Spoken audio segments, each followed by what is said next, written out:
ایک بار رسول اللہ صلی اللہ علیہ وسلم نے صحابہ کرام رضی اللہ تعالی عنہم اجمعین سے سوال کیا، کون ہے جس نے آج اللہ تعالیٰ کی خاطر نفلی روزہ رکھا ہے؟ سارے صحابہ میں ابو بکر صدیق رضی اللہ تعالیٰ عنہ نے فرمایا، اے اللہ کے رسول صلی اللہ علیہ وسلم میں نے رکھا ہے۔ پھر دوسرا سوال کیا کہ تم میں سے کون ہے جس نے آج کسی مسلمان کے جنازے میں شرکت کی ہے؟ ابو بکر صدیق رضی اللہ تعالیٰ عنہ نے پھر ہاتھ اٹھایا، میں نے جنازے میں شرکت کی ہے۔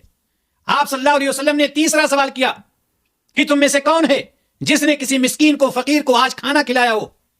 ابو بکر صدیق رضی اللہ تعالیٰ عنہ کا ہاتھ پھر اٹھتا ہے، اے اللہ کے رسول صلی اللہ علیہ وسلم میں نے کھانا کھلایا۔ بس چوتھا سوال آپ صلی اللہ علیہ وسلم نے کیا کہ تم میں سے کون ہے جو آج کسی مریض کی عیادت کی ہو؟ پھر ابو بکر صدیق رضی اللہ تعالیٰ عنہ کا ہاتھ اٹھا کہ اللہ کے رسول صلی اللہ علیہ وسلم آج میں نے مریض کی عیادت کی ہے۔